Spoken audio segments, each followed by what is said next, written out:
মাত্র 1450 টাকায় ডুয়ার্সের রোমাঞ্চকর পরিবেশে 4 বেলা খাওয়া দিয়ে রাত্রি যাপন করতে পারবেন তাঁবুতে বা টেন্টে। কিভাবে আসবেন মাদারিহাটের রিসর্ট অরণ্যকে জানার জন্য দেখতে থাকুন ভিডিওটি।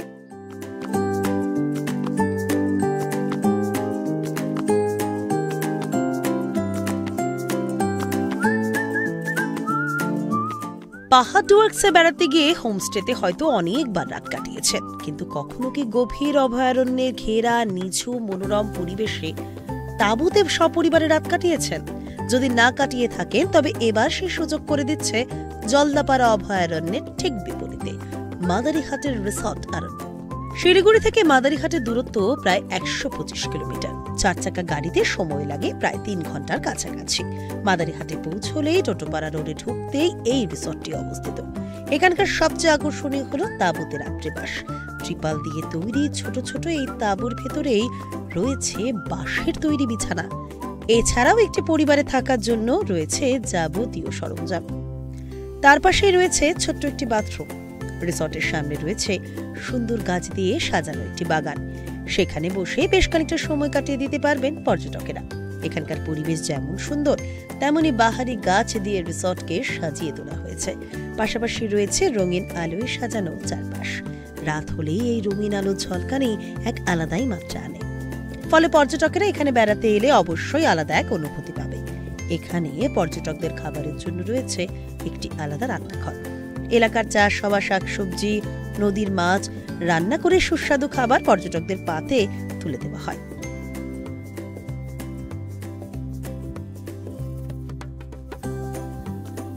এবার আসি এখানকার থাকা খাবার খরচের প্রসঙ্গে। ভিডিওর প্রথমে যেমনটা জানিয়েছিলাম, জনপ্রতি মাত্র 1450 টাকাতে থাকা খাবার ব্যবস্থা রয়েছে। ওই টাকাতেই এক রাত কাটাতে পারবেন পর্যটকেরা। তবে বিশদে জানুন রিসর্টের কর্ণধার তাপস সাধন রায় ঠিক কি বলছেন। মাদারিহাটের রিসর্ট অরণ্যকে কিভাবে আসবেন, কেমন ভাবে থাকবেন, কি কি থাকছে ফেসিলিটি, সমস্তটা শুনবো এখানকার কর্ণধারের সাথে।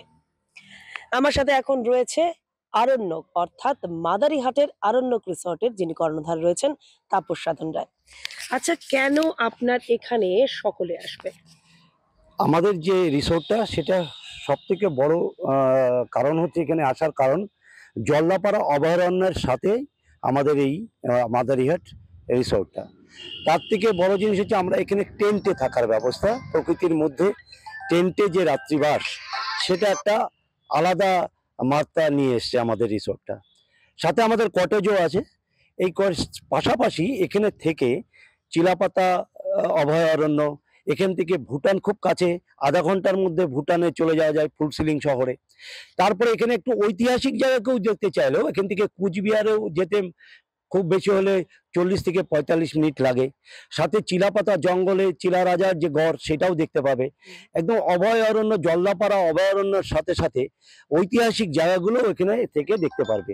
এবং এখানে যে থেকে যে রাত্রিবাসের যে ব্যবস্থাটা আমরা টেন্টে করেছি, এটা এই জঙ্গলের টেন্টে থেকে এবং কটেজে থেকে একটা প্রকৃতির মধ্যে তার যে উপভোগ করা, প্রকৃতির যে আসল উপভোগটা এখান থেকেই তারা পেতে পারেন।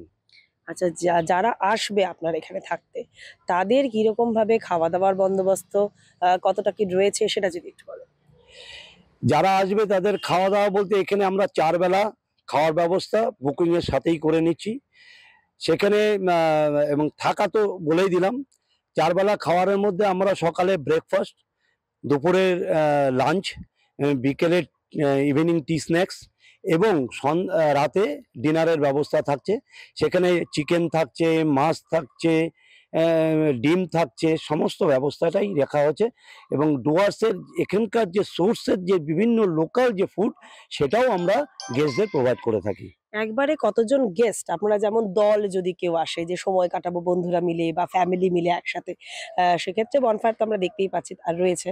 তার পাশাপাশি যেটা দেখতে চাইছি আমরা বা জানতে চাইছি, একবারে কতজন আসতে পারবে, মানে কতজন ফ্যামিলি এখানে থাকতে পারবে? যদি আমার টোটাল 8টা অ্যাকোমোডেশন আছে, তার মধ্যে 4 বেডের 2টো আছে। সব মিলিয়ে যদি আমরা মাল্টিপল শেয়ারিং করি তাহলে 30 জনের মতো আমরা রাখতে পারবো এখানে। 30 জনের মতো আপনারা থাকতে পারছেন মাদারিহাটে, এবং পাশাপাশি যে জায়গাগুলো রয়েছে ঘোরার জায়গাগুলো একদম মাত্র 1 ঘন্টার মধ্যে, যদি বলি 30 মিনিট 40 মিনিট এরকম করে ডিস্টেন্স রয়েছে। এবং যেমনটা নেচার, মাদারিহাটে আসলে পারে আমরা দেখতে চাইবো প্রাকৃতিক সৌন্দর্য, তা তো আপনারা দেখতেই পাচ্ছেন, এবং তা উপভোগ করতে পারবেন খুব তাড়াতাড়ির মধ্যে। কেনাকাটা, বন্ধু বান্ধব নিয়ে সময় কাটানো, তাই জন্য চলে আসতে হবে মাত্র কম খরচে, একদম ন্যূনতম খরচে 4 বেলা খাওয়া নিয়ে কাটিয়ে নিতে পারবেন নিজেদের উইকেন্ড, এবং কাটাতে পারবেন একটা সুন্দর সময়। তাই আর দেরি না করে চলে আসতে হবে মাদারিহাটের আরণ্যক রিসর্টে। চলুন এবার আসি কিভাবে যাবেন রিসর্টে। খুব সহজে পৌঁছানো যাবে এখানে। আগেই জানালাম 4 চাকা গাড়িতে 3 ঘন্টার সময় লাগবে পৌঁছাতে। যদি গাড়িতে না যেতে চান তবে ট্রেনে করেও পৌঁছানো যাবে রিসর্টে। কলকাতা থেকে আলিপুরদুয়ারগামী কাঞ্চনকন্যা এক্সপ্রেস ট্রেনে উঠলে মাদারিহাট স্টেশনে নেমে মাত্র 5 মিনিটের হাঁটা পথে পৌঁছানো যাবে রিসর্টে। এছাড়াও যেতে পারেন বাসে। এখানে আসার জন্য অগ্রিম বুকিং এর ব্যবস্থা রয়েছে। তাছাড়াও যদি অগ্রিম বুকিং করা না থাকে সেক্ষেত্রে সরাসরি রিসর্টেও পৌঁছেও বুকিং করা যাবে। তবে সেক্ষেত্রে যদি ঘর খালি থাকে তবেই পর্যটকদের বুকিং নেওয়া হবে।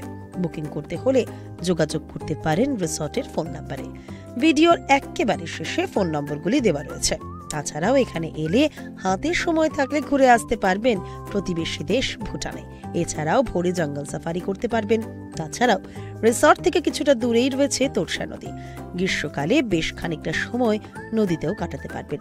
তাই আর দেরি না করে ডুয়ার্সে ভ্রমণে এলে এবার চিরাচরিত হোমস্টেতে রাত কাটানোর থেকে বেরিয়ে 1 রাত কাটিয়ে যান একটু অন্যভাবে। রিসর্টে বুকিং এর নাম্বার 9064817812 অথবা 9832337311।